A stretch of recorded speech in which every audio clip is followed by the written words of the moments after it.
Assalamualaikum warahmatullahi wabarakatuh. Bismillahirrahmanirrahim. Alhamdulillahi rabbil alamin. Wassalatu wassalamu ala asyrafil anbiya'i wal mursalin wa ala alihi wa sahbihi ajma'in. Subhanaka la ilma lana illa ma 'allamtana innaka antal alimul hakim. Wa la hawla wa la quwwata illa billahil aliyyil azim. Rabbi shrah li sadri wa yassir li amri wa hlul 'uqdatam min lisani yafqahu qawli. Allahumma yassir wa la tu'assir, Allahumma yassir wa la tu'assir, Rabbi tamim bil khair. Amma ba'.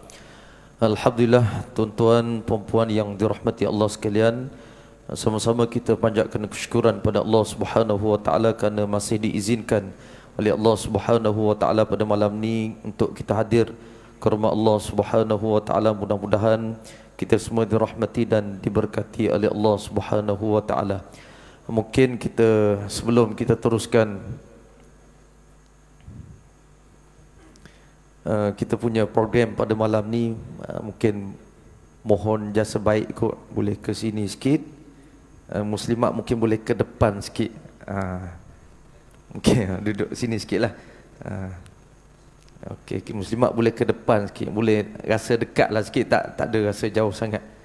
Mungkin akan datang kita kena. Saya nak mohon jasa baik tuan-tuan juga untuk sama-sama kita like Facebook. Yang ada telefon lah, yang ada telefon, yang boleh buka telefon, sila like Facebook Nada Entertainment.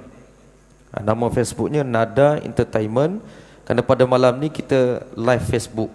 Jadi tuan-tuan like, baru boleh tengok Facebook tu apa yang kita live pada malam ni, dan mohon tekan butang share. Jadi mudah-mudahan makin ramailah dapat manfaat daripada apa yang akan kita kongsikan pada malam ni, insya-Allah. Tanpa melengahkan masa, saya jemput yang pertama Ustaz Sabri Rani dan kemudian Abang Faizal Ismail untuk bersama kita pada malam ni. Dengan segala hormatnya dipersilakan.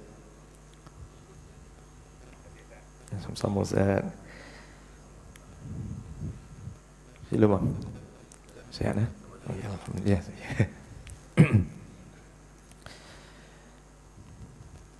InsyaAllah topik yang akan sama-sama kita bincangkan pada malam ni itu berkaitan dengan dakwah dan hijrah lah. Jadi Ustaz Sabri merupakan pendakwah bebas dan bukan orang yang asing di pendakwah di negara kita. Begitulah juga dengan Abang Faizal Ismail dalam dunia artis, dalam dunia selebriti, pengacaraan dan sebagainya. Jadi mungkin ada pengalaman, masing-masing ada pengalaman yang tersendiri dalam dakwah dan hijrah. Dan insya-Allah malam ni kita penduduk kampung Sungai Saim Rantau Panjang, kita nak dapatlah sesuatu untuk kita lakukan perubahan dalam hidup kita. Mudah-mudahan dekat-dekat kita nak Ramadan ni, kita jadikan Ramadan kita pada tahun ini mungkin satu titik perubahan untuk kita makin dekat hubungan dengan Allah Subhanahu wa taala. Jadi tanpa melengahkan masa, saya mempersilakan mungkin Ustaz Sabri dulu kot untuk meneruskan apa mungkin sembang santai kita pada malam ni. Malam ni tak ada moderator, jadi Ustaz Sabri dengan Abang Faizal dia akan borak, jadi kita dengarlah. InsyaAllah mudah-mudahan ada manfaatnya. Dengan segala hormatnya dipersilakan.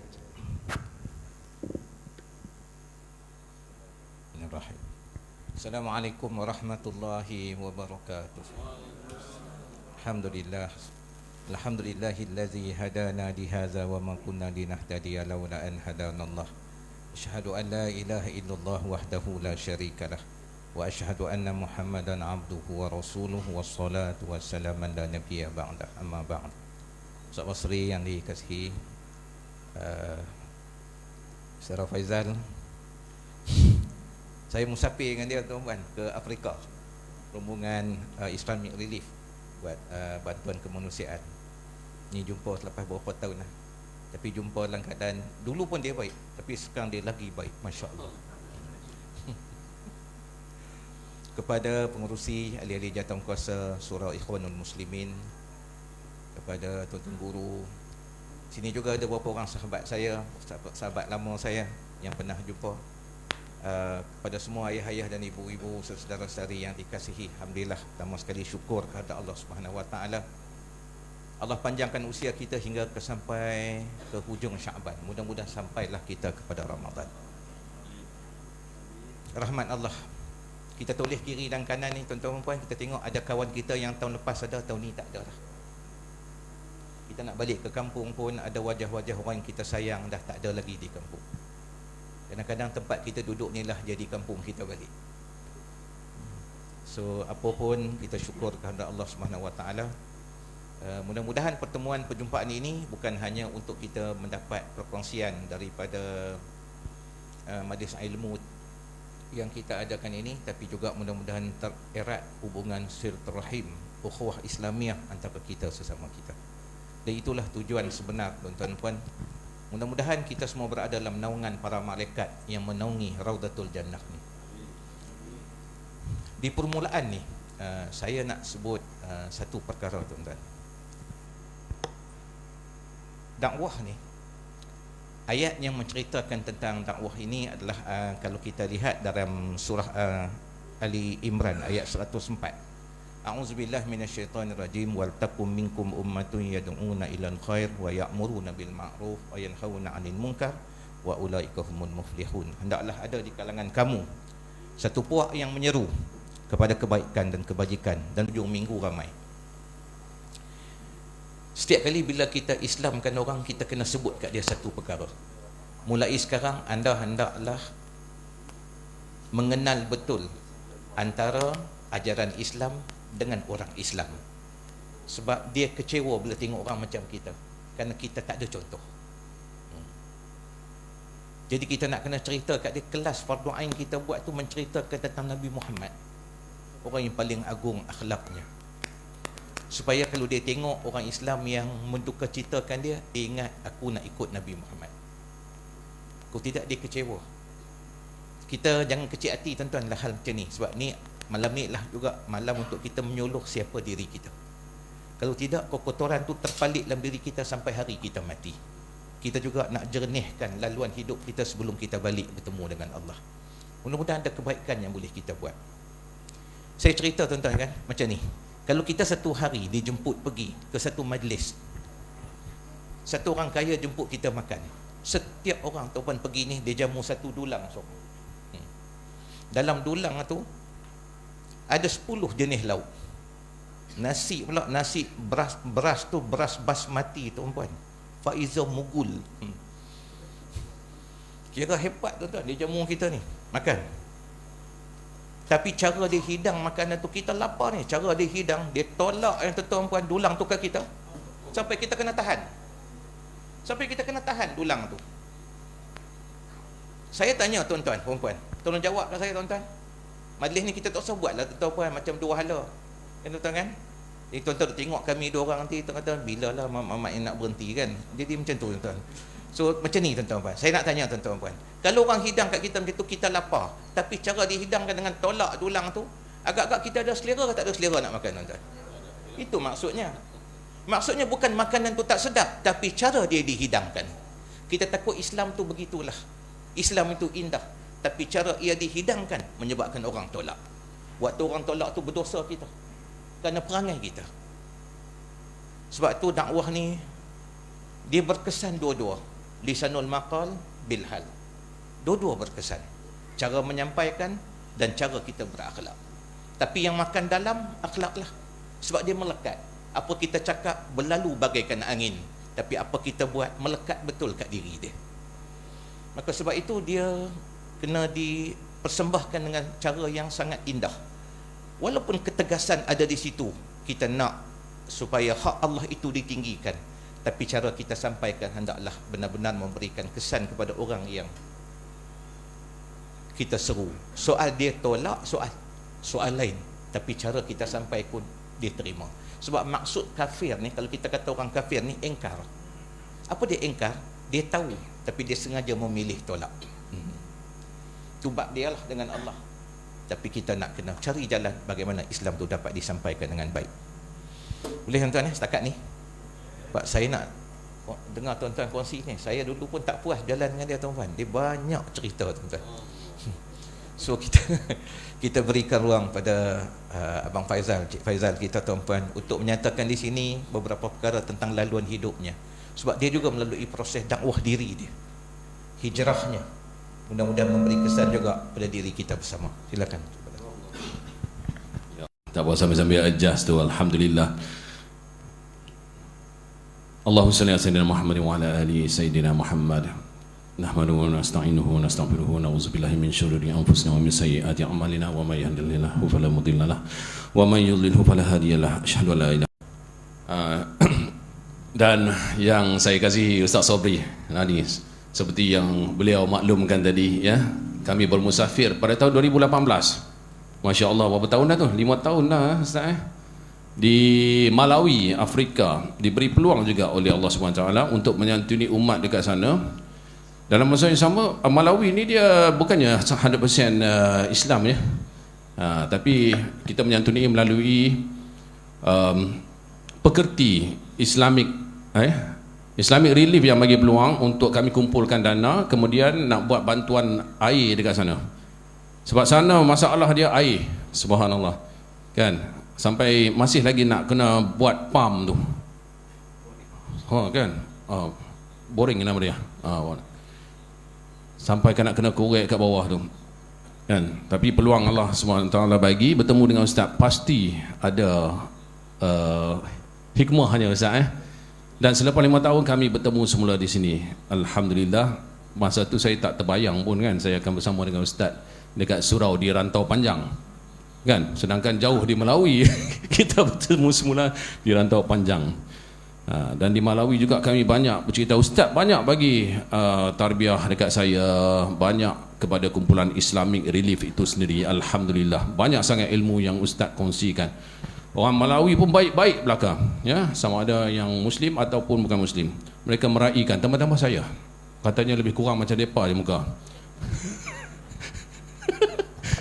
Tapi Alhamdulillah, itulah dia, ya, pertemuan yang sebenarnya Allah sudah aturkan, dan hari ini pun kita Allah aturkan. Dan tuan-tuan, puan-puan, muslimin muslimat yang dikasihi, Allah tidak meletakkan kita saja-saja di satu tempat pada satu masa, melainkan kerana rahmat dan kasih sayang daripada Dia.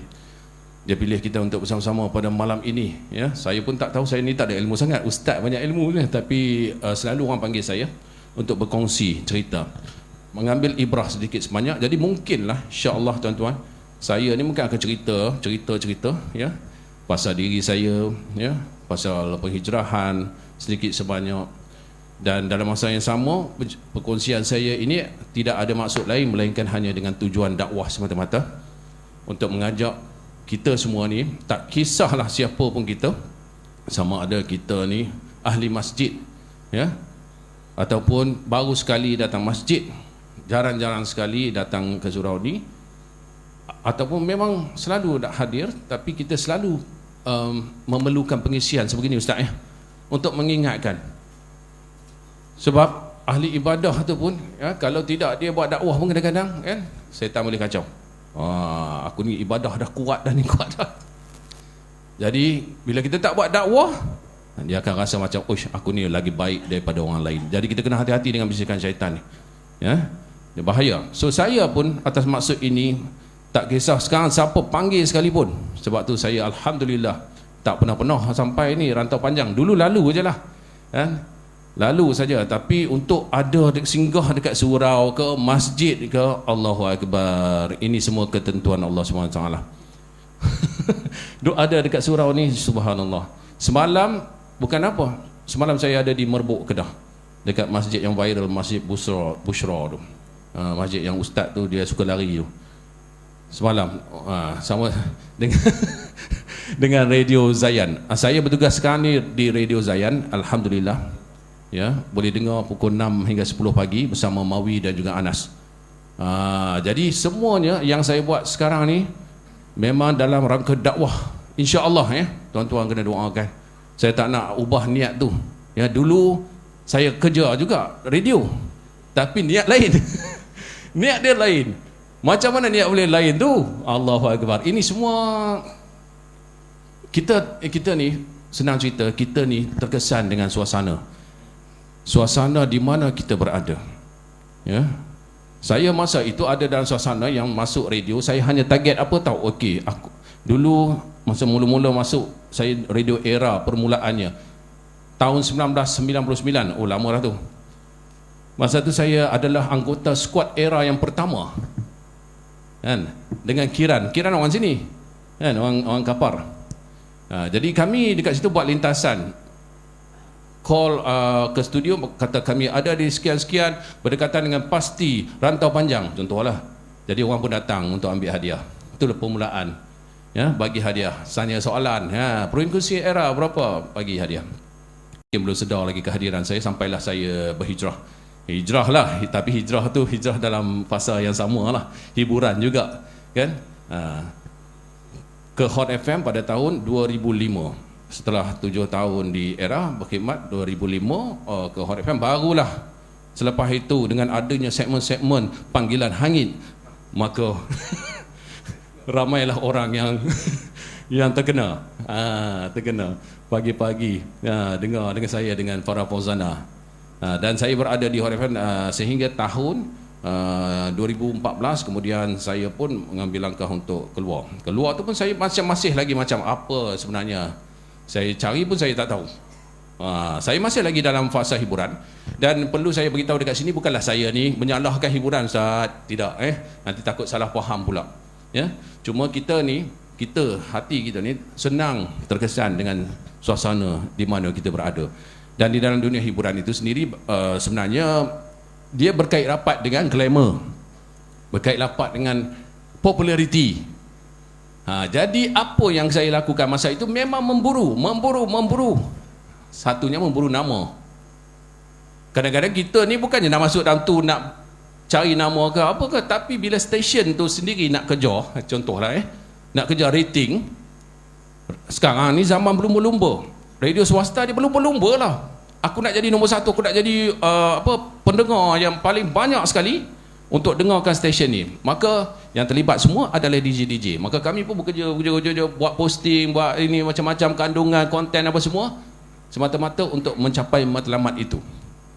Jadi pada masa itu, ya, yang jelasnya matlamatnya adalah rating, kan? Adalah jumlah pendengar. Ya. Radio-radio yang saya sebut tadilah, ya, tapi tak salah, ya. Tak salah. Cuma bila hari-hari berada dalam keadaan tu, Ustaz, masya-Allah. Oi, dia punya larut dia tu lain macam. Saya boleh ibaratkan macam ni lah, ya. Tuan-tuan puan-puan semua mungkin tertanya-tanya, apa yang tak kena ni? Saya tengok okey je Faizal. Kan? Tapi tuan-tuan puan-puan semua mungkin berada di luar dunia itu, nak tengok hiburan sekejap aja, buka TV, lepas tu tengoklah music ke AJL ke, lepas tu tutup lah. Lepas tu tuan-tuan ada kat rumah. Dalam suasana tu masih lagi kat rumah, masih lagi dapat berjemaah, kan? Tapi saya ni ibaratnya berenang di lautan tu, lautan hiburan tu. Saya ni berenang daripada main tepi-tepi, seronok kan? Aku cubalah sikit, kan? Berenang sikit. Berenang kat dalam, okeylah, lagi seronok lah. Aku nampak ada ikan cantik, ada batu karang cantik kat bawah tu. Aku nak menyelam lah. So saya selam. Allahu Akbar. Rupa-rupanya Ustaz, kita punya tangki oksigen tu tak cukup oksigennya. Boleh ibaratkan macam tu. Dan itulah dia sebenarnya iman kita, ya. Iman kita bila kita berada di dalam satu dunia hiburan itu, kan, tak salah, tapi iman saya yang teruk. Iman saya yang sangat nipis. Jadi saya tak ukur daripada segi itu pun. Yang saya ingat hanyalah bekerja. Jadi itulah dia. Sampai satu tahap, masa bila yang saya ni macam Allahu Akbar tersedar tentang perkara ini. Mungkin saya dah pernah cerita, tuan-tuan puan-puan semua pun pernah dengar, yang saya ni diuji oleh Allah SWT. Lepas episod yang kita pergi, masa saya dengan Ustaz pun, saya masih lagi macam okey, aku nak buat baik, tapi tak terasa ni, kan, dalam hati itu untuk perubahan yang besar. Belum lagi, mungkin Allah jentik masukkan dalam misi-misi bantuan ni untuk mendidik saya, tapi hati itu belum lagi. Hati itu belum lagi nak berubah ke, nak datang duduk dengan tuan-tuan puan-puan semua jemaah, dalam masjid, dalam surau, beriktikaf, zikir, tahajud. Yang tu belum sampai betul-betul lagi. Sebab apa? Sebab dunia yang saya lalui itu adalah dunia yang seronok. Seronok. Tuan-tuan dan puan, tengok seronok tak? Orang nyanyi, oi seronok kan? Hiburan ni seronok. Oi, nyanyi lagu macam-macam, lepas tu orang tepuk kan, orang oi sanjung. Lama-lama kita kat atas tu, oh macam tadilah kan, tadi saya buat perumpamaan tu menyelam kat bawah, tapi kita tak sedar yang kita dah menyelam terlampau jauh sangat. Dan sebenarnya bila Allah nak sedarkan, rupa-rupanya ya Allah aku dah jauh dah ni, mana? Pada masa itu tak ada siapa yang boleh selamatkan kita melainkan Allah Subhanahu Wa Taala semata-mata. Kalau saya dah tenggelam kat situ, tak ada siapa yang lalu, tak ada siapa yang menyelam, siapa nak pergi menyelam situ kan? Siapa nak selamatkan saya? Dan pada masa itu hanya kepada Allah sahaja tempat kita mengadu. Jadi dengar cerita saya ni bukan apa, bukan saya nak bagi tahu tentang salah silap saya, dosa-dosa saya, tidak. Dan semua pun ada dosa dia, semua ada salah silap dia. Tapi kita nak peringatan sesama kita supaya kita tidak lalai, kita tidak leka dengan dunia. Dunia ni Allah wujudkan bukan untuk kita bermain-main dengan dia, seronok nak kumpul harta kan, nak kerja 24 jam kan, sampai surau masjid pun kosong. Kalau kita cari dunia tapi kita dapat maintain, kita duduk dekat masjid 5 waktu sehari berjemaah. Kalau tak dapat duduk sini, kerja pun dekat kerja surau, tempat kerja pun berjemaah juga. Ini yang terbaik sebenarnya. Tapi nak lagi baik lagi, dakwah lah ya? Bukan kita saja, kita ajak kawan-kawan kita. Kita ajak mereka yang mungkin tak pernah hadir ke masjid, mungkin tak pernah sembahyang jemaah. Dia dah sembahyang dah ya? Tapi selalu bila kita masuk surau, seorang dia suka sembahyang seorang. Padahal dah masuk surau cantik dah tu kan. Nah, ini benda ni jadi juga dekat mana-mana pun. Saya pergi kat surau Astro tu, kita dah nak dekat jemaah, dia suka dah duduk belakang seorang-seorang dia kan. Jadi rugi. Tambah-tambah subuh dengan isyak ya, 2 waktu yang Allah tekankan. Asar pun juga ya, kalau menurut hadis lah ya, subuh, asar dan juga isyak Allah tekankan supaya kita berjemaah. Sebab ada rahmat di sebalik ibadah berjemaah ni. Jadi jangan tinggalkan surau. Dah ada kat dalam cantik dah ni, tapi macam mana kita nak istiqamah?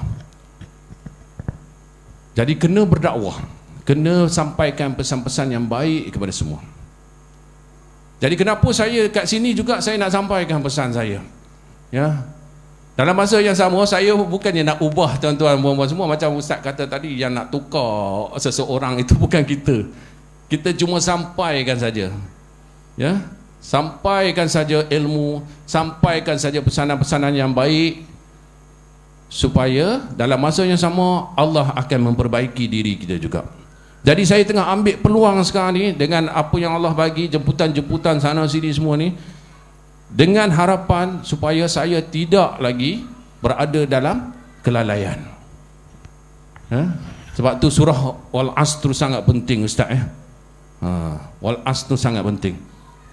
Sebab kalau kita tidak berpesan-pesan kepada mereka, kepada kawan-kawan kita dengan kesabaran, pesan-pesan ke arah kebaikan, pasti kita ada dalam kerugian. Semua dah tahu dah surah tu kan. Jadi kita tak boleh seorang-seorang je kita ni nak buat ibadah ke apa semuanya, seorang-seorang kita je. Tapi dengan dakwah ni insya-Allah Allah akan bagi kesan kepada kawan-kawan kita ya, kepada anak-anak kita, kepada ahli keluarga kita. Dan pasti dakwah ni bukannya jenis yang aku kena tahu hafal Quran, aku kena hafal hadis baru aku boleh berdakwah. Tidak ya. Dakwah ni adalah mengajak untuk orang dekat kepada Allah. Ajak datang ke masjid pun dah satu dakwah dia. Kalau dia seorang peniaga, bila waktu nak dekat azan dia berhenti, walaupun masa tu line tengah panjang, dia berhenti, dia kata okey, time dah masuk dah ni, waktu solat kita berhenti dulu. Apa kesan dia? kesan dia adalah orang yang beratur panjang tu pun okey, dapat pesanan untuk pergi solat. Tapi bukan senang nak buat tu. Kita lagi panjang lagi sambung goreng kotiau tu. Rugilah ni. Kita duk nampak daripada segi tu. Tapi Ke Madinah tuan-tuan, di belakang tu rumah Fatimah lah, kemudian rumah isteri Nabi yang lain. Sebelah ni ada pintu Aisyah. Kita keluar pada Babu Salam, ziarah makam Rasulullah, pintu Aisyah. Pintu tu tak boleh masuk lah kan. Pergi rumah Sayyidina Ali, sedang duduk, tiba-tiba dengar salam bunyi kat luar. Lepas salam dijawab, Rasulullah pun tanya, man fil bab, siapa kat pintu? Ana Abu Bakar. Sahabat Nabi ni, dia orang ni tak boleh kalau tak jumpa Rasulullah satu hari. Sebab tu tuan-tuan, kalau tuan-tuan pergi, saya pergi, perempuan pergi kan ke Madinah ni, kalau tuan-tuan, jangan satu hari kita tak lalu di depan makam Rasulullah. Ambil kelakuan sahabat, nak jumpa Rasulullah, bukan hanya selawat, berada di tempat yang macam tu. Masya Allah. Imam Malik, Imamul Hadis, dia kalau mengajar hadis ratusan ribu. Ada orang tanya saya, kata macam ni mengajar ratusan ribu, bukan ada mikrofon macam ni. Dia ada penyampai-penyampai dia. Macam contohnya 10 saf ni boleh dengar suara dia macam ni, tanpa pakai mic macam ni, boleh dengar suara dia. So ada penyampai yang belakang tu akan sampai pada 10 saf yang belakang pula. Sedekah pun sama. Kita biasa sedekah dekat masjid surau, kali subuh kita datang, kita sedekahkan RM5. Buat kita dakwah, tekan diri kita. Dia dakwah ni kena pada diri dia dulu, diri kita ni kita kena tunjukkan. Kita kena start hijrah, baru ada kesan. Kalau tak ada tuan-puan, orang balik Mekah, dia balik serupa tu je lah. Nampak 3 hari lepas tu hilang, tak ada dah pula. Macam Cik Faizal sebutkan tadi. Sebab kesedaran ni bukan benda yang mudah tuan-tuan. Allah lintahkan kat semua orang.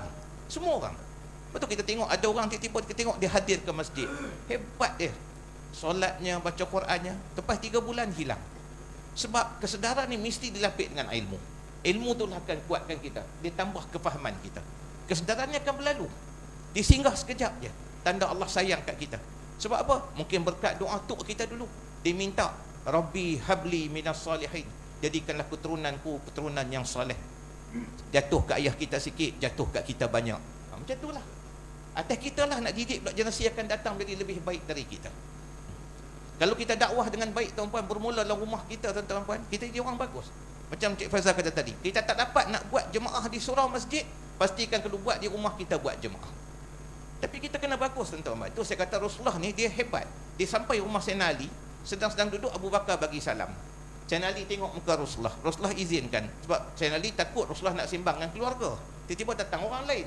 Walaupun Abu Bakar tu pak mentua dia, tapi ini madih keluarga yang sangat personal. Dia dengan Ali, dengan Fatimah, dengan Hasan Husin. Sayyidina Ali pun buka pintu, Abu Bakar masuk duduk sebelah Nabi.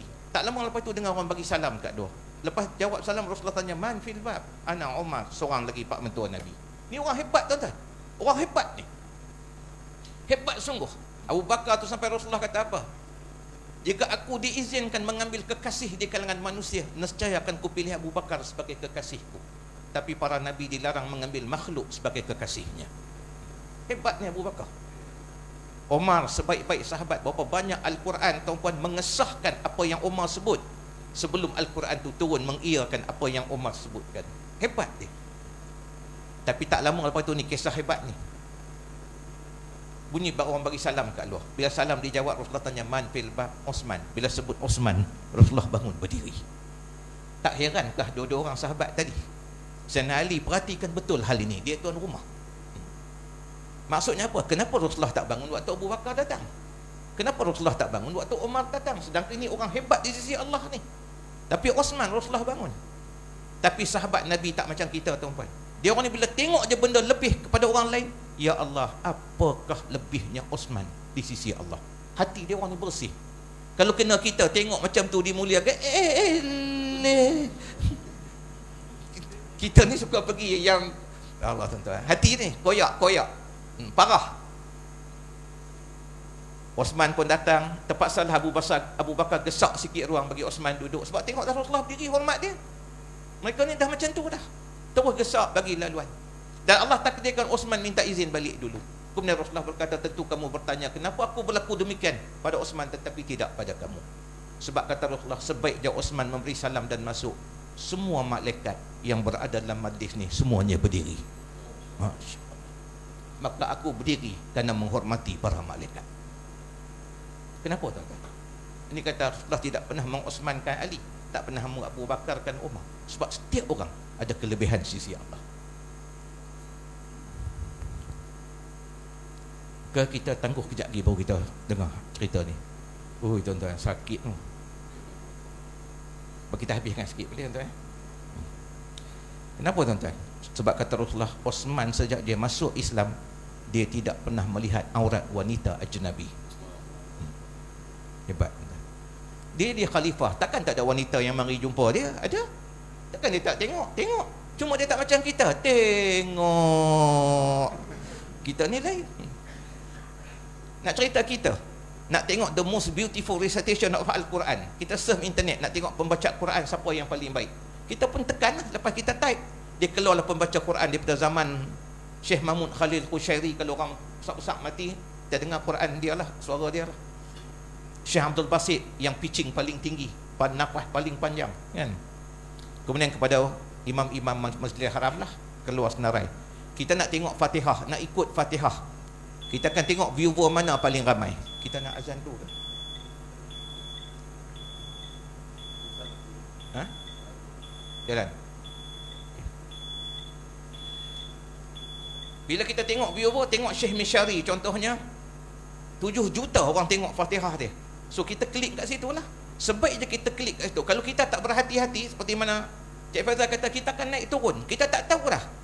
Beliau turun dalam dasar laut, kita sendiri hanyut dalam internet tu aja. Kita nak tengok Al-Quran, bila keluar Mishari tengah duk ikut, dia keluar klip-klip yang lain pula kat tepi itu. Kau tahu tak? Salah satu klip tu ada dada perempuan seorang terdedah kat situ. Kenapa dia duduk kat sini? Nafsu kita kata apa? Alah tengoklah. Tapi akal kata apa? Jangan. Kau nak tengok Quran kan? Hati kata apa? Aku tak izinkan. Dia raja dalam diri. Kalau hati kita suburkan dengan kebaikan, dia takkan benarkan kita jatuh. Bukan takat dalam maksiat, perkara lara pun dia tak bagi. Sebab tu kena selalu dididik. Tapi nafsu berhenti, dia tak berhenti. Dia kata apa? Alu, tengok je. Dalam akal kata apa? Okeylah, tengok sekali je. Hati kata, belasahlah. Kenapa hati jadi macam tu? Sebab kita kurang didik dia. Bila kita rasa kita boleh solat, kita rasa kita baik. Ni masalah kita. Ramadan datang lagi tuan-tuan. Kita kena tengok betul diri kita. Kalau kita tahu tuan-tuan, kita masuk bilik air ambil masa 20 minit dan Zuhur masuk pukul 1.20 contohnya. Kita kena masuk bilik air pukul 12.50, setengah jam awal. Barulah kita keluar bilik air, kita ada lagi 10 minit untuk kita nak datang ke surau, naik basikal ke, naik motor ke, naik kereta ke, supaya kita dapat berjemaah, dapat bertakbiratul ula bersama imam. Tapi kalau waktu azan baru kita nak masuk bilik air dan kita ambil masa 20 minit, wallah, orang dah habis solat tuan-tuan. Dah habis solat ba'diyah dah pun. Kita sampai ke surau tak ada siapa dah. Rumah sebelah surau pun sampai mati kita takkan dapat semayang berjemaah bersama imam. Kita kena ubah diri kita. Ramadan datang lagi. Berapa orang pada pagi 1 Syawal menangis? Bukan sebab tak dapat balik kampung. Aku gagal lagi, ya Allah. Panjangkanlah umur aku, tahun depan aku nak buat lagi. Sampai bila? Sampai bila kita nak mengadu dengan Allah? Kita minta Allah bagi peluang. Ramadan ini jangan kita lupakan lagi. Dia bertamu di rumah kita, di karya kita, dan dia akan pergi lepas sebulan. Jangan kita hina tetamu Allah ni. Tuan-tuan, perempuan yang dikasihi, saya nak sebut pada kita benda ni. Kenapa tuan-tuan? Sebab setiap orang ada kelebihan. Kalau Osman ada kelebihan, Abu Bakar ada kelebihan, Cik Faizal ada kelebihan sisi Allah. Kita semua ada kelebihan. Kita tak payah jadi, nak cuba jadi orang, tak perlu. Jadi diri kita dan buat yang terbaik. Tuan-puan, kita ada anak-anak kita, kita bukan hafiz, tapi didik anak kita, kita hantar sekolah tahfiz. Perhatikan, jangan biar ustaz tu saja duk didik. Esok anak kita masuk sekolah ni tuan-tuan, tak kiralah kita hantar di mana-mana. Saya pernah jadi muraqib di beberapa sekolah tahfiz. Muraqib ni penyelia lah. Kita selia guru dan juga selia pelajar. Masuk sekolah ni, kita kena proses balik orang ni. Cik Faizal, 2 minggu kena proses balik. Hak di rumah tu segala-gala dia haruk habis.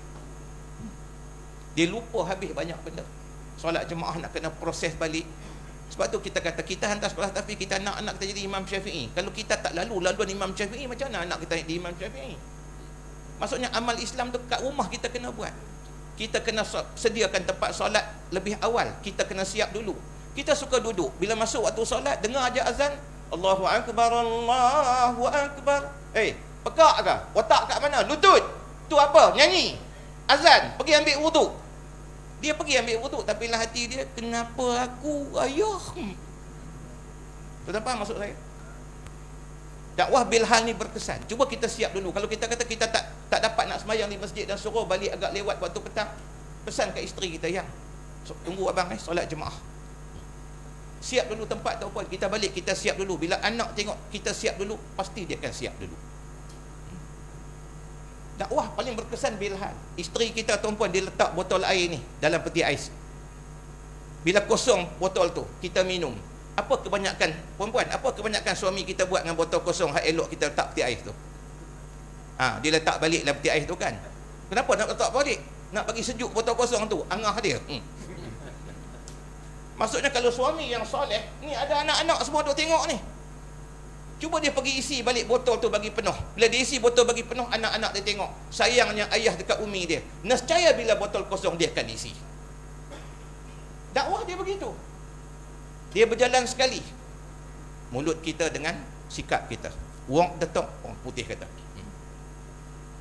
So tuan-tuan dan puan yang dikasihi, jadi diri kita jadi orang terbaik. Sebab anak kita ingat tuan-tuan, kalau dia bangun kat padang mahsyar, dia jadi peguam bela, seronoklah kita.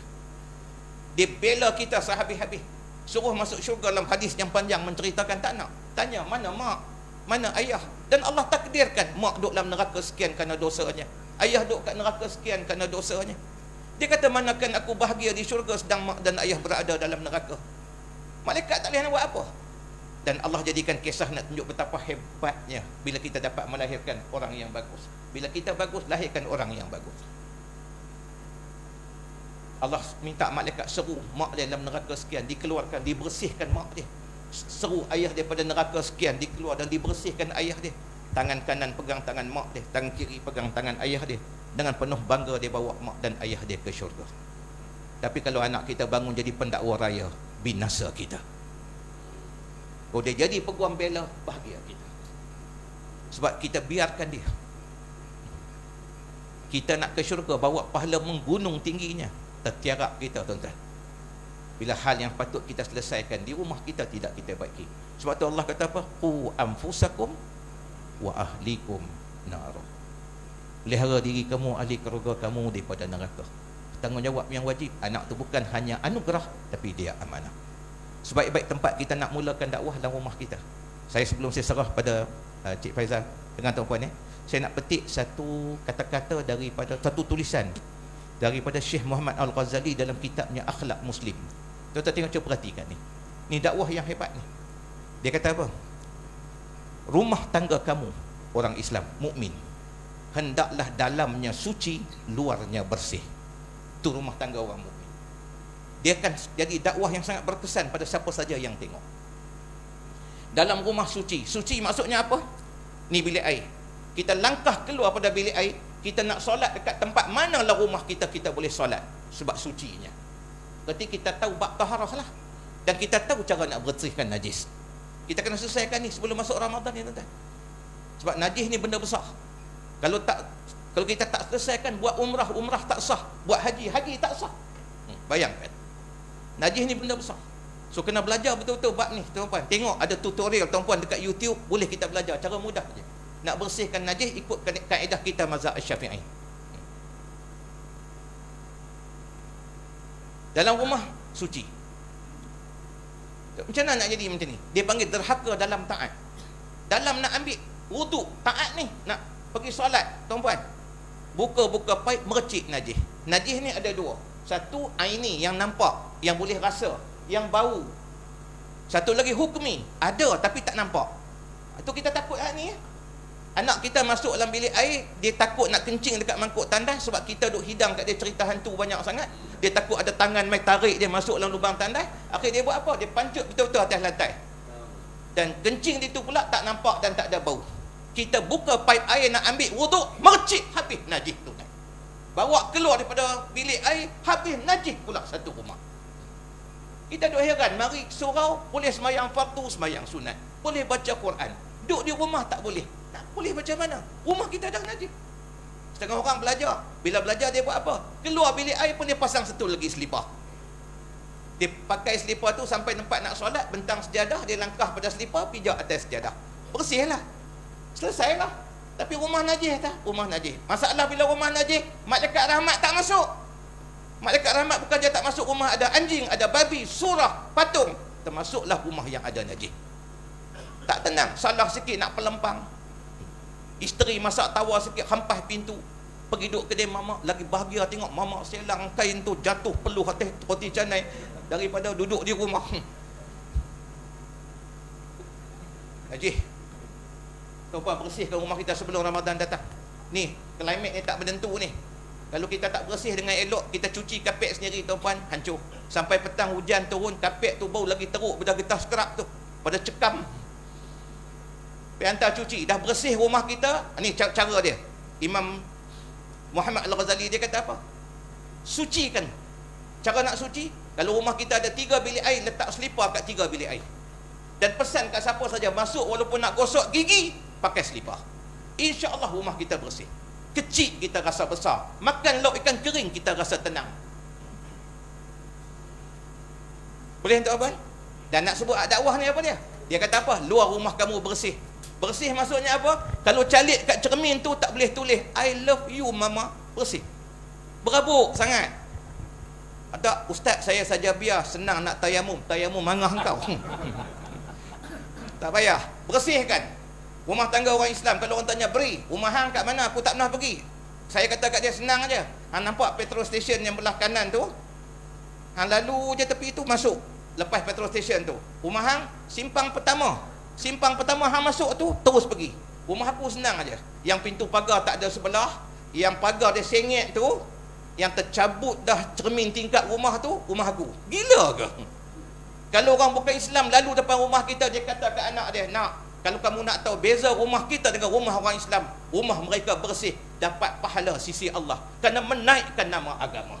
Sebab kebersihan at-tuhuru syatrul iman. Tuan-tuan, ini antara benda kita kena tengok sungguh-sungguh, supaya kita dapat jernihkan diri kita menjelang Ramadan ni. Hijrahlah sebaik-baik hijrah. Dan hijrah yang paling mudah kita nak buat adalah yang dekat dan mudah bagi kita. Sebelum saya tutup, tuan-puan, tuan-tuan ingat 3 perkara ni. Tuan-puan ikut saya kejap. Bila kita nak ubah diri, ikut saya kejap. Buat tangan macam ni, thumbs up. Tuan-puan, buat macam ni. Diri. Tuan-tuan sebut lah. Perkara yang kecil hari ini. Terima kasih, tuan-tuan. Maksudnya apa? Bila kita nak ubah, tuan-puan, jangan fikir orang lain, ubah diri kita dulu. Bila kita nak ubah, jangan fikir besar-besar, mula dengan yang dekat, kecil dan mudah bagi kita.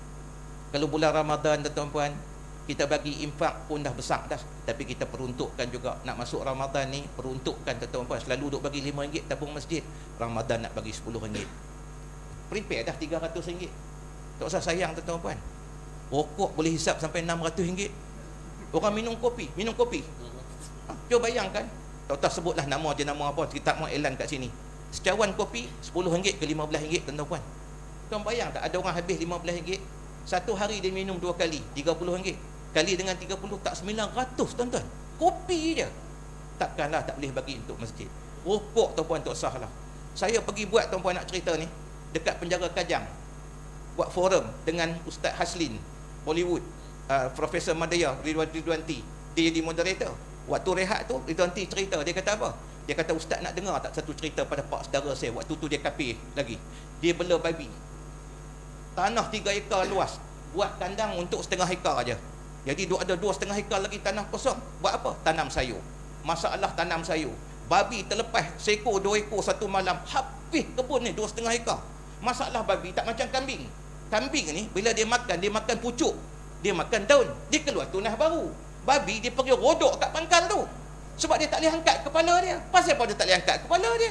Dia malu mak bapak dia babi ke? Tak. Memang Tuhan cipta babi tanpa tulang tekuk. Itu pun dakwah Allah kepada kita. Tuhan nak bagi ingat, hubaya. Ada orang akan menghadapku di yaumil mahsyar. Badannya manusia, namanya ada, tapi rupanya babi. Kenapa? Sebab babi satu-satunya makhluk Allah yang dia rembat semua. Buruk ke, baik ke, halal ke, kotor ke, bersih ke, dia rembat ke semua babi ini. Dan ada orang hidup, dia tak kira rezekinya halal atau haram, makan minumnya halal atau haram. Tuhan kata kamu hidup bagaikan babi, hati-hati, akan kubangunkan kamu dengan rupa babi. Dunia pentas lakonan, akhirat realitinya. Tuan boleh bayang tuan-tuan, pak saudara dia kena 3 musim tak tanam dah sayur, rugi je.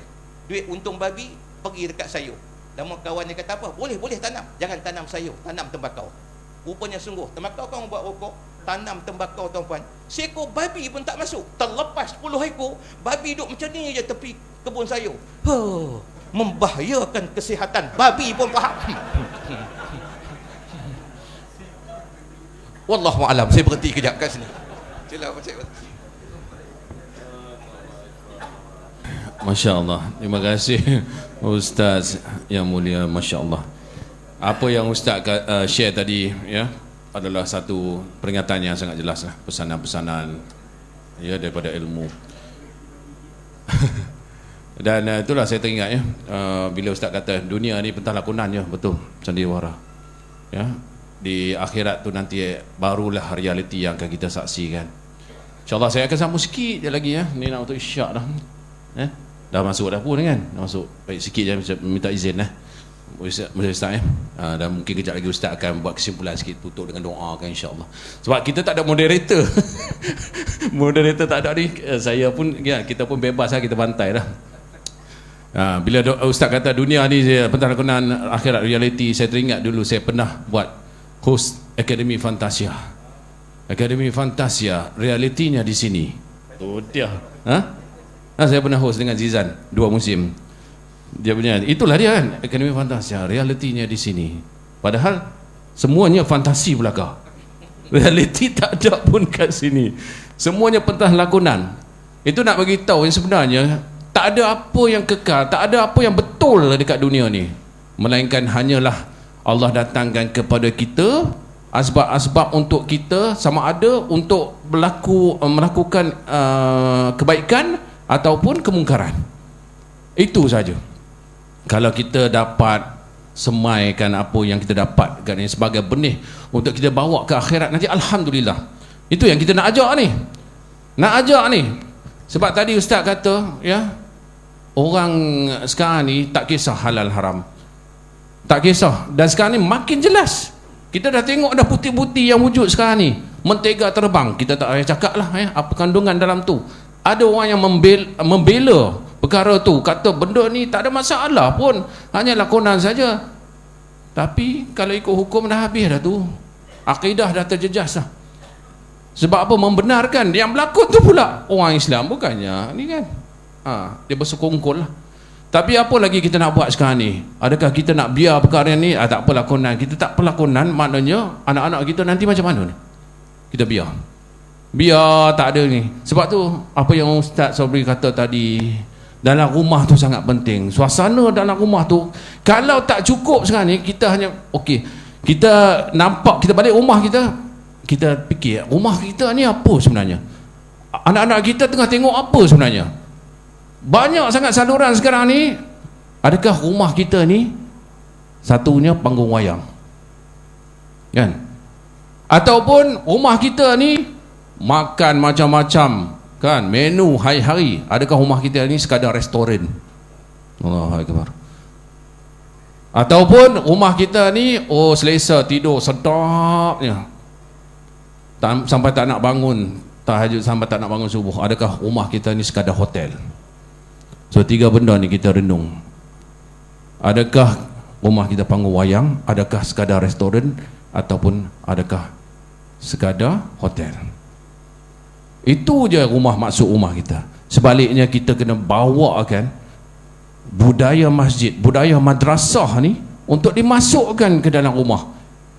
Itu yang sebenarnya. Sebab tu kalau kita hantar anak-anak kita, dia tak boleh lepas. Betul Ustaz cakap tadi, tak boleh lepas. Jangan harap dekat Ustaz saja, dia khatam dah ni semua kan. Balik rumah bagilah relax, tengok Netflix marathon sampai pagi. Ni bahaya ni, bahaya. Sikit je bagi ruang kat dia, habis dia lupa. Setan ni dia masuk halus. Netflix sekarang ni tengok kandungan apa, kan? Macam-macam, memang seronok, viral. Yang viral tu lah disuruh tengok. Ini agenda sebenarnya. Bukan semua tak boleh tengok, ada boleh tengok, kan? Tapi berapa orang yang nak tengok channel macam kandungan-kandungan Islamik ni? Sama macam TikTok, sama macam tadi Ustaz kata Mishari baca punya sedap, kan? Tapi keluar dekat situ, saya pernah tengok apa channel apa KH Muhammad Bakhit, ulama dekat Indonesia. Tapi sebab kita tak subscribe yang untuk tolak iklan tu, dia keluarlah tengah-tengah tu. Tengah duk ceramah sedap, keluar. Anda kesunyian, Anda mautkan teman, aplikasi Omi. Subhanallah. Dalam duk cerita ilmu tu, dia masuk macam tu je. Adik tahu ke Umi? Adik jangan belajar Umi tak apa. Balik rumah panggil Umi. Jangan Umi itu semua nak yang ni yang kita sebenarnya kita tak sedar, kita tak mampu kawal. Tapi apa yang kita boleh buat untuk anak-anak kita ni, kita kena isikan mereka dengan agama, Al-Quran, dengan zikir, dengan solat, dengan amalan-amalan ibadah, supaya bila datang benda-benda ni dekat dia orang tak terkesan. Dia orang sendiri akan tolak. Ini benda ni tak betul, aku takkan klik. Tapi kalau kita tak isi mereka, kita saja yang datang masjid, kita je seronok, aku datang masjid, anak-anak aku ni alhamdulillah ni, syukur, kan? Kecil-kecil datang pun tak apa, bawalah. Cuma kawal lah sikit diorang supaya jangan berlari buat bising itu ini. Tapi kalau diorang tak biasakan dari kecil, Masya Allah, apa yang Ustaz bagi tahu tadi, ya, berdasarkan ilmu hadis, perintah Allah Subhanahu Wa Taala, saya nak translate sikit sebab saya ni orang kata dalam boleh bagi tahu contoh real story ya. Ambil sambungan daripada yang part saya berhenti tadi tu. Macam mana sebenarnya daripada satu dunia hiburan yang memang seronok orang tengok, duit banyak, kan? Tak ada masalah apa-apa. Inilah dia silapnya. Kita ingat duit tu akan menyelesaikan segala masalah. Tuan-tuan, puan-puan, saya jujur dekat sini, dulu saya tak payah tengok pun ATM saya, kan, akaun bank saya. Hujung bulan saya tak payah tengok. Saya rasa tak ada masalah. Pasti ada. Pasti berjaya di Akademi Fantasia. Tuan-tuan, gaji DJ, tuan-tuan pun pernah dengar orang-orang ni macam-macam, kan? Tak kurang-kurang. Oh ya, Masya Allah, masa zaman saya tu tengah naik tu, ni jujur bukan saya nak bangga ke apa, tak, saya nak bagi tahu, 40,000 dalam tangan, campur dengan TV apa semua, puluh ribu. Yang duk ada sekarang ni pun lagilah, sebab zaman makin ni makin banyak dapat. Saya dapat semua, saya dapat beli harta ini Ismail Ulam Rajam kan, rumah yang saya nak saya dapat beli, kereta yang saya nak dapat beli, dan saya jadikan itu sebagai satu, inilah kejayaan. Saya dapat naik atas pentas menggenggam anugerah, saya rasa kejayaan lah tu, kan? Tapi disebabkan saya terlampau larut dekat dalam tu, hari-hari kena buat benda yang kejar rating, masjid pun aku tak kenal. Masjid saya lalu je, Ustaz. Sebab apa? Sibuk jadual. Inilah dia masalahnya. Masalahnya kita ingat yang kerja itulah yang akan bagi kita makan.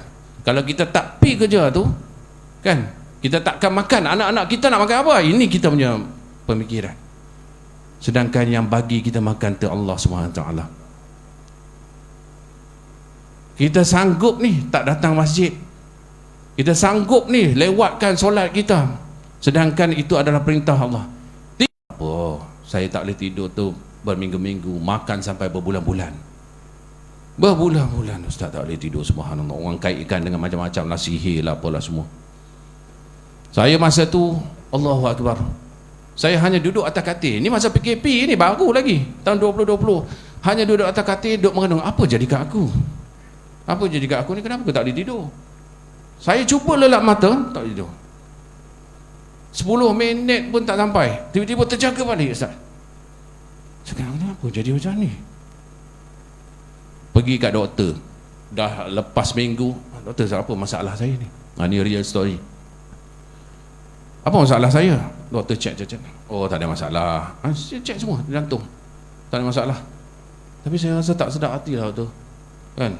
Kenapa tak ada masalah. Balik, mungkin sekarang ni tengah COVID, baliklah. Orang-orang duk risau banyak ni. Okey, saya percaya, balik tenang. Saya tak ada solution yang khusus lagi. Okey, bertenang dulu. Selalu tengok video motivasi. Video motivasi pun Mat Saleh punya, kan? Tarik nafas lepas. Mana nak selesainya, Ustaz? Oi, kita cari solution pun kalau bukan solusi agama, memang takkan selesai. Kalau bukan kita cari Allah, takkan selesai. Saya cuba juga, tak juga. Pergi jumpa doktor kata tak ada masalah. Sampai dia chat ni, sampai satu tahap tu, berapa kali saya pergi, dia letak dekat saya ni heart monitor ni untuk saya check saya betul ke ada masalah. Saya rasa tak sedap hati, berdebar macam-macam. Ada orang kata kena sihir kan. Sampaikan saya pakai heart monitor tu 2 hari tak boleh tanggal. Mungkin ada yang pernah pakai kat sini, sebab nak check jantung punya pasal. Mandi pun tak boleh. Mandi pun tak boleh tanggal lah. Bukan mandi tak boleh, mandi tak boleh tanggal. Duduk, tidur ke, makan apa sebab. Lepas 2 hari baru boleh tanggal. Bagi dekat doktor, dia check balik rekod dalam 2 hari. Check lah, okey, apa masalah saya doktor? Saya check bacaan ni okey je, tak ada masalah. Tanya tu saya, apa masalah saya ni, subhanallah. Sampai kan doktor kata, okey Cik Faizal, kalau nak cari penyelesaian ni, kita ada pakar kita, ya, pakar kaunseling kita. Saya dengar-dengar, time tu saya tak boleh terima. Saya rasa macam, ya Allah, apa benda jadi dekat aku tak boleh tidur. Hari-hari saya mencari, sampaikan saya menangis, tak ada apa dah, air mata pun keluar. Saya tak tahu apa penyelesaian dia. Dan pada masa itu, rupa-rupanya Allah nak bagi saya satu ruang untuk saya muhasabah diri saya. Di saat orang mungkin tengah lelap ke apa, saya tak boleh tidur. Yang saya hanya teringat, yang saya hanya boleh imbas mata itu adalah dosa-dosa saya. Betapa jauhnya saya dengan Allah. Ya Allah, Kau bagi aku nikmat yang begitu banyak sekali, tapi aku tidak pernah membagi balik kepada Engkau. Masa tu saya teringat macam-macam, ya Allah, banyak sangat Engkau bagi dekat aku, tapi apa yang aku bagi dekat Engkau tak ada. Mungkin aku semayang, tapi semayang aku pun tak betul-betul ikhlas. Masjid nak berjemaah, sampai kan ustaz-ustaz kata masa tu, lepas ni istiqamah datang masjid 5 waktu. Saya masa tu nak training, nak datang masjid tu bukan senang, tambah-tambah PKP. Allahu Akbar. 5 waktu pula tu. Ustaz kata, saya dalam akal saya tak boleh nak hadam. Macam mana aku nak datang 5 waktu?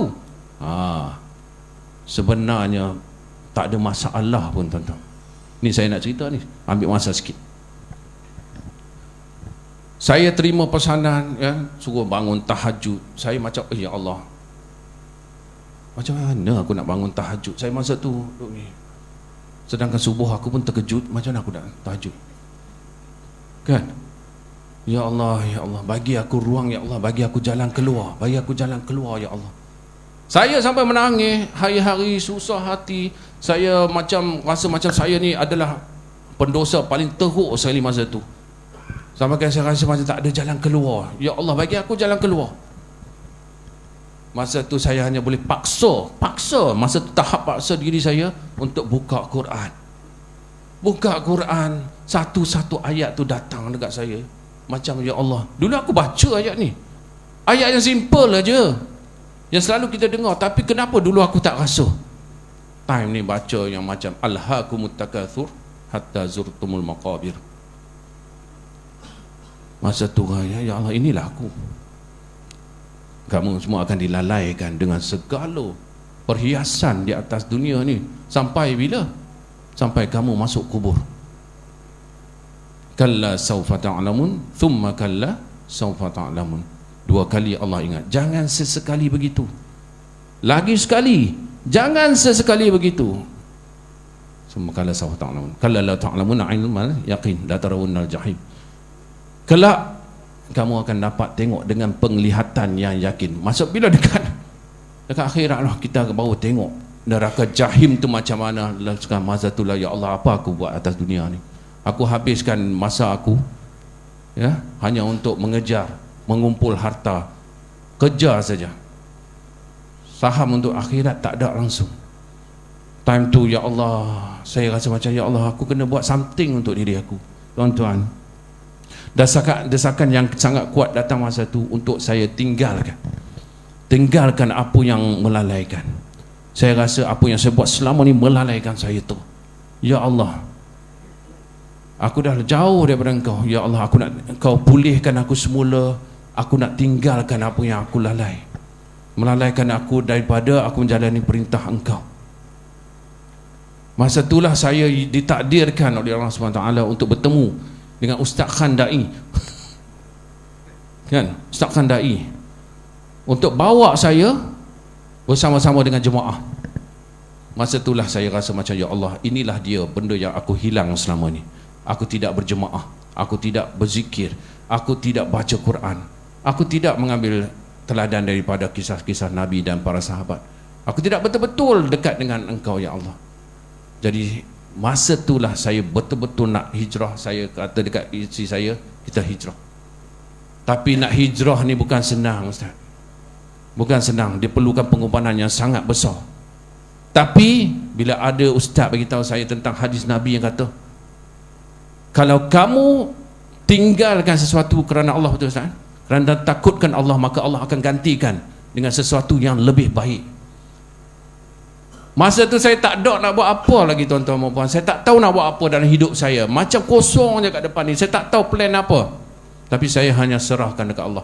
Inilah dia, bila kita serah dekat Allah, insya-Allah dengan yakin, dengan betul-betul pengharapan, Allah pasti gantikan. Allah pasti gantikan dengan lebih. Yang kita ni sekarang ni, kita tak yakin kita tu kat mana. Kita tak yakin sepenuhnya dengan Allah. Sebab tu Allah tak akan bagi kebaikan. Kita rasa macam, okey, aku nak tinggalkan kerja aku ni sebab aku lalai dengan perintah Allah. Aku nak tinggalkan, tapi apa aku nak buat lepas ni? Tapi saya berada dalam situasi saya tak ada pilihan. Saya serahkan dekat Allah. Masa tu datang satu ujian dekat saya. Bila kita nak hijrah, bila kita nak istiqamah, ujian pun datang. Datang tu dalam bentuk tawaran, hiburan tu balik. Dia datang, program TV ni bukan main-main dah kalau hiburan ni. Satu episod boleh sampai 5,000. Dia datang dekat saya, dia bagi apa tau, 8 episod. Masa tu saya dah okey dah keluar dengan jemaah apa semua kan. Dah selesai dah masalah tidur. Alhamdulillah, saya dapat Allah bagi ketenangan sikit. Tidur pun dah boleh dah. Tiba-tiba datang hiburan balik. Aku tak buat apa masa tu, goyang ke doa. 8, kalau 8 kali 5 berapa agaknya? Nak tolak tak? Ni dah datang. Tapi saya tak tahu apa yang ni. Allah bagi isteri saya faham. Dia kata, tak apalah, kita dah niat nak berubah, kita tolak. Subhanallah. Orang rumah saya kan tolak. Ini wallahi dalam surau ni, kalau saya tipu saya tak tahu. Inilah yang Allah janji, apa yang Nabi bagi tahu betul-betul jadi.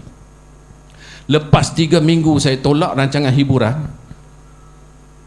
tiba-tiba TV Hijrah call saya. Assalamualaikum Faizal, kita dengar awak ni sekarang ni. Dia bagi saya program apa tahu, La Tahzan. Kalau masih ingat, masa tu saya host bersama AB Fana. Daripada 8 episod tu Ustaz, La Tahzan tawarkan saya 13 episod. Lepas 13 dia sambung kepada 21 episod. Jangan kira duit saya berapa pula. Semua duk kira ni, jangan. Ini bukan pasal duit. Ini pasal kuasa Allah, janji Allah SWT pasti benar. Dan selepas itu saya kata, ini subhanallah, Allah nak datangkan kebaikan kat kita. Kita lupakan terus. Pesanannya adalah supaya kita, kalau kita lalai kerana satu benda, kerja kita sekalipun, kita tinggalkan. InsyaAllah Allah akan gantikan dengan lagi baik. La Tahzan. Lepas La Tahzan, hijrahkan laguku dekat semua TV Hijrah. Sampai sekarang saya buat dakwah live. Kalau tengok hari Rabu 9 malam. Saya ingat itu saja rezeki saya, tapi tahun 2022 Allah buka lorong pada saat pernah saya impikan di saat saya dulu berada di pentas hiburan. Tiba-tiba tahun 2022 saya dapat bawa jemaah umrah pergi 5 kali ke Mekah. Allahu Akbar. Ni bukan saya saja nak besarkan diri, nak bagi tahu nikmat Allah SWT. 5 kali. Kali pertama dia bagi saya, izinkan saya duduk 2 bulan. Sebulan saya Ramadan dekat sana, Syaban, Ramadan. Tahun lepas, tahun ni insya-Allah saya kat sini lah. Sebab dengar cerita problem banyak dekat sana. Tapi semua tu berlaku atas kezinan Allah Subhanahu Wa Taala. 5 kali, lepas 5 kali ditemukan pula. Sekarang ni saya tengah usahakan pondok dekat Kuala Selangor, dekat Tanjung Garang. Saya dapat jawapan demi jawapan. Lepas kau tinggalkan satu, aku bagi jawapan kat kau. Buka sampai sekarang saya dapat bertemu dengan tuan-tuan semua. Saya musafir dari Merbuk, semuanya dalam rangkaian dakwah. Itu yang saya nak. Saya nak Allah letakkan saya dalam suasana dakwah, nak sampaikan pesanan-pesanan yang baik kepada semua. Bukannya saya, kalau yang luar tu ramailah dia, tanggapan dia macam-macam, tapi saya dah tak pedulilah. Ini tak laku lah ni, macam-macam kan. Tapi saya tak nak terkesan dengan itu semua. Saya nak buat apa yang Allah bagi dekat saya. Alhamdulillah, dengan datang radio Zayan lagi, apa lagi yang saya nak, tuan-tuan dan puan-puan? Ini semua memang janji Allah, itu pasti benar. Kalau kita tinggalkan sesuatu kerana dia, kita nak dekatkan diri dia, dia akan bagi jawapan satu. Dan inilah dia saya dapat di pondok itu. Saya dapat ilmu, saya dapat macam-macam, saya dapat istiqomah 5 waktu macam tadi. Yang ustaz sampai pesan tu yang saya rasa tak logik tu, rupa-rupanya mana ada tak logik, dapat semua. Saya dapat bersama tuan-tuan perempuan semua kat sini. Dan mudah-mudahan Allah kumpulkan kita balik di syurga dia nanti dalam keadaan begini juga. Amin ya rabbal alamin. Saya cukuplah setakat itu. Panjang cerita ni. Mudah-mudahan ustaz ampun dan maaf kalau terkurang, terkasar, terlebih daripada saya. Hanya niat untuk menyampaikan kebaikan saja.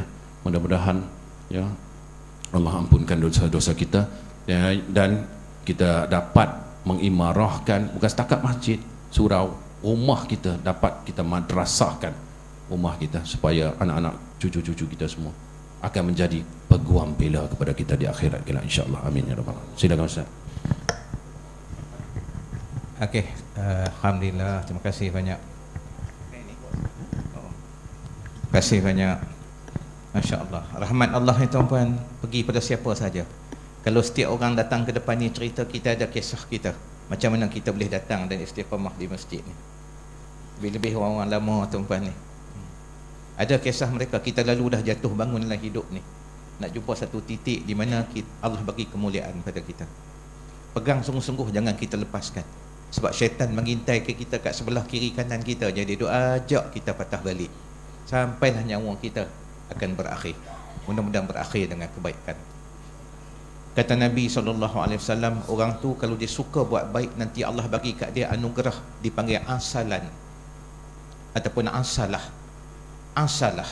Sahabat tanya, apa dia tu asalah ya Rasulullah? Kata Rasulullah kepada dia, Allah beri kepada dia kesempatan untuk dia buat baik sebelum dia mati, dan dia istiqamah atas kebaikan tu sampai hari dia bertemu dengan Allah. Sebab dia pilih Allah. Dakwah ni untuk semua. Setiap orang ada bahagian. Setiap orang ada. Ada orang seperti mana Cik Faizal, Allah bagi kat dia ruang tuan-puan untuk beliau mengimarahkan semula Islam ni dengan radio Zayan. Pergi ke mana-mana. Tak letih ke? Letih tuan-puan. Tapi letih tu Allah ganti dengan nikmat, bertemu dengan orang. Dia benar bukan boleh ucap dengan kata-kata dah, bila Allah campak dalam hati tu rasa kasih pada agama. Dia semua pada hati. Penutup tuan-puan, saya nak cerita gini. Hati ni dia macam wadah. Semua orang tolong ambil perhatian tuan-puan. Hati ni dia macam wadah. Wadah lah istilahnya. Wadah pada hati ni dia macam perigi. Dalam perigi ni kita akan masukkan timba, buat keluar air.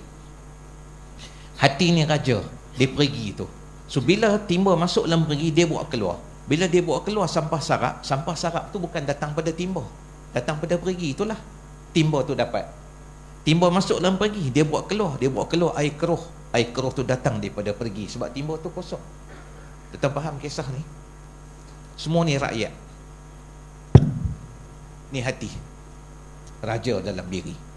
Bila mulut berkata baik, nasihatkan orang, datang pada hati yang cintakan kebaikan.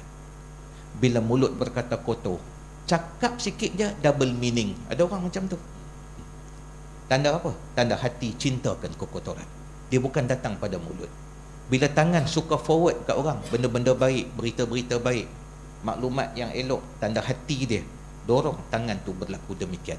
Tapi bila tangan suka forward fitnah, mengadu domba, buat masuk klip yang kotor, gambar-gambar lucah, tanda hati dia masih seronok dengan hal itu. So kita nak tahu indikator kita ni, hati kita ni elok ke tak, tengok kat situ. Macam mana nak jernihkan? Dengar ni, poin ni. Brother Faizal cerita pengalaman dia. Ambil pengalaman dia tu, macam mana kita nak ambil duk kat kita sekarang ni. Tuan-tuan, malam ni kita nak tidur. Perempuan, perhatikan pesan kat anak-anak kita ni. Bila kita nak tidur malam ni, dia akan mari satu benda daripada Allah. Dia trigger masuk kat kita. Sebahagian daripada kita ni dah biasa dah sebelum tidur, masuk dalam bilik air, lepas gosok gigi, ambil wuduk. Jadi rutin. Tapi sebahagian daripada kita, itu bukan kebiasaan.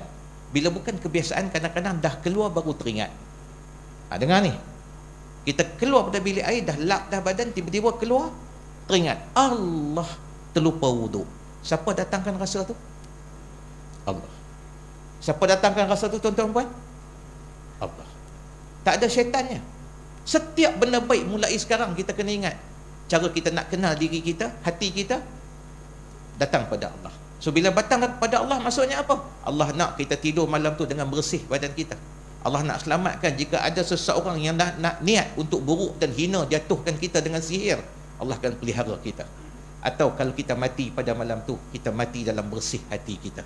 Atau kita bangun pagi esok dipanjangkan umur, kita bangun pagi esok lebih baik pada hari yang kita tinggalkan. Sebab tu setiap malam kalau kita nak masuk bilik air, kita keluar, teringat Allah, terlupa wuduk, Allah sayang kat kita. Macam tuan-tuan tengah-tengah tidur kan, waktu zuhur letih sangat, tiba-tiba orang rumah kita tengok kita tidur, pada kita orang yang selalu pergi ke masjid surau. Dia suruh anak kita kejut. Ayah dah azan ayah. Tahu. Tu singa nak keluar tu. Hang tu pergi. Jadi macam tu. Padahal tuan-tuan, anak kita kejut bukan anak. Isteri kita suruh anak kita kejut bukan isteri kita. Allah dorong semua orang tu supaya kejut kita untuk jadi baik. Kalau kita nampak kat situ af'al Allah, kerja Allah, kita akan peluk anak kita yang mari kejut kita. Sebab dia suruh kita untuk jadi orang baik sisi Allah. Kena macam tu dah sekarang. Yang takut apa? Ini kita takut. Dia mari lintas kat kita, kita terlupa ambil wuduk malam ni nak tidur ni. Allah, terlupa pula wuduk. Patut kita masuk je lah. Tapi mari lintasan kedua kata apa? Allah, dah lap dah badan. Esok je lah. Hak kedua tu syaitan. Dan biasanya kita suka ikut yang kedua sebab selesa. So mulai sekarang kita kena kenal betul. Ni masuk duit kat tabung masjid hari Jumaat. Duk masuk RM10, RM10. Hari tu pergi masuk-masuk, Allah tak ada 10. Tapi sebab kita istiqamah bagi, kita masuk je 20. Ada 20. Masuk je lah 20. Minggu depan mari masjid. Nak masuk 10, dia teringat hak minggu lepas ya. Bukan minggu lepas hang buh 20 dah. Kira hak tu lah. Tak payah buh dah minggu ni. Syaitan jahat. Padahal kita buat minggu lepas tu sebenarnya Allah nak selamatkan kita. Entah apa nak jadi kat hidup kita yang Allah dah cover dengan sebab kita bagi lebih. Mulai sekarang kena buat macam tu. Yang ketiga dan terakhir, tuan-tuan ada duit tak? Tuan-tuan, saya tunjuk tuan-tuan betul. Ada duit tak? Mari surau nak buat duit, buat apa kan? Tak ada duit tak kat tangan? Tuan-tuan, buh kat tabung dah habis. Hebatlah. Hebat tuan-tuan. Tak ada duit langsung, kau bawa kat tangan ada tak? Siapa-siapa bawa duit 10, 2 keping. Saya nak tunjuk kat tuan-tuan je. Tuan-tuan nanti akan faham apa kita maksudkan dengan gerak hati supaya lepas ni kita suka jadi orang baik. Suruh orang kepada kebaikan. Nak cerita dakwah untuk semua ni. Sebab kita nampak di situ ada ruang dan Allah sedang didik kita. Tak ada tuan-tuan. Kali pertama saya jumpa dalam sejarah. Oh tuan-tuan, ya Allah, baiknya kamu pakcik pinjam je tau. Ada lagi tuan-tuan, RM10. 10 aja. Tuan tengok sekejap saya nak tunjuk ni.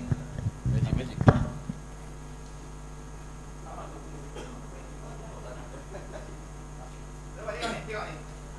Ini bagus ni. Jom kita tengok diri kita. Tengok ni. Ni paling senang kita nak tahu. Mukmin satu darjat. Kita nak balik pada Allah ni, kita kena lalu Muslim, mukmin, muhsin, mukhlis, ujungnya muttaqin, darjat tertinggi, darjat para siddiqin. Mukmin ni kira hebat dah. Tengok dia waktu malam, waktu siang sama, depan orang, belakang orang sama. Dia tidak ada wajah kepura-puraan. Antaranya jalannya Cik Faizal sebut, dia tidak pernah tinggalkan solat isyak dan subuh berjamaah. Maka Allah tarik pada wajahnya kemunafikan sebelum dia mati. Ni hebat. Nak jadi orang mukhlis ni hebat tuan-puan. Tengok ni. Nak bagi 10. Kita biasa bagi 20 lah kata. Nak start bagi 20. Ni agak lusuh sikit. Tuan-puan tengok tak? Duit 20 ni lusuh. Yang ni duit ni yang elok. Tiba-tiba mari tabung depan kita. Wallah, tanya saya, hati saya bukan baik tuan-tuan. Tanpa sedar nak cerita hati ni. Hati saya bukan baik. Nak bagi 20, saya tarik je. Duit 20 yang lusuh. Kenapa? Bagi saya nilai itu yang penting. Tapi bagi Allah sabri. Kejap lagi kau pergi kedai, kau bawa keluar juga duit yang elok ni. Kenapa untuk aku kau bagi lusuh? Itu pun Allah ambil kira.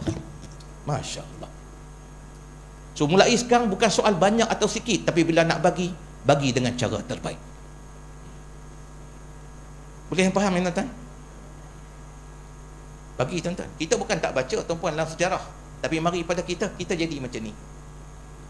Mukhlis sebenar ni dia. Duit duduk dalam poket macam ni, tengah duduk baca Quran, tiba-tiba tabung sampai. Kita memang niat nak bagi 20, tiba-tiba tertarik, alamak. Kita buat apa tuan-puan? Kita masuk balik lah, sebab memang niat kita nak bagi 20. Tu siapa? Mukmin. Dia istiqamah, dia tetap istiqamah, dia bagi 20. Tapi mukhlis, bila dia tertarik saja tuan-puan, duit 50, dia kata apa? Sabri, engkau nak bagi 20, tapi tarik ni adalah gerak Allah. Allah kata bagi 50. Sebab kau ada hajat banyak, kau minta ke Allah. Dan Allah nak tengok macam mana kau memberi. Nanti Allah akan ganti. Macam Cik Faizal, lebih baik daripada apa yang kau bagi. Dakwah untuk semua. Didik diri kita tuan-puan jadi baik. InsyaAllah kita akan baik di mana-mana. Mudah-mudahan Allah pelihara kita semua menjadi manusia yang mulia pada Allah di dunia, bahagia di akhirat.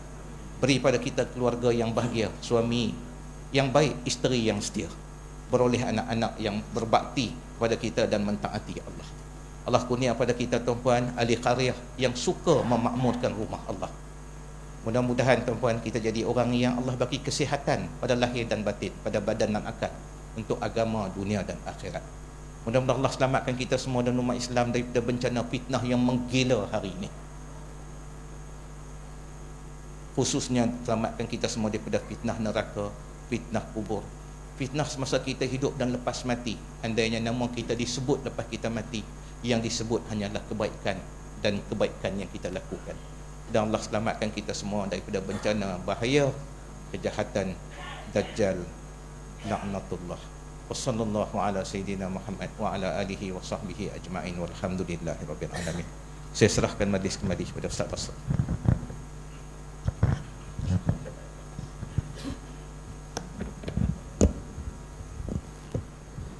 Alhamdulillah Rabbil Alamin. Terima kasih yang diucapkan kepada Ustaz Sabri dan Abang Faizal Ismail di atas perkongsian pada malam ni. Alhamdulillah banyak input-input yang kita dapat. Mudah-mudahan dapat sama-sama kita gunakan dan amalkan dalam kehidupan kita. InsyaAllah pada esok hari program kemuncak kita di Surau Al-Ikhwanul Muslimin ini sebelum kita bertemu dengan Ramadan, iaitu bersama dengan Ustaz Ilyas Ismail. Kita sebar-sebarkan program kita esok supaya esok lebih ramai daripada malam ni insya-Allah. Jadi mudah-mudahan semua beroleh kebaikan di sisi Allah Subhanahu wa taala. Terima kasih semua di atas komitmen dan sokongan yang diberikan sepanjang kita buat apa saja aktiviti dan program di Surau Kampung ini. InsyaAllah kita nantikan pula aktiviti ataupun program di bulan Ramadan nanti. Mudah-mudahan kita semua diberi kekuatan oleh Allah Subhanahu wa taala untuk berebut, untuk bersungguh-sungguh beramal ibadah di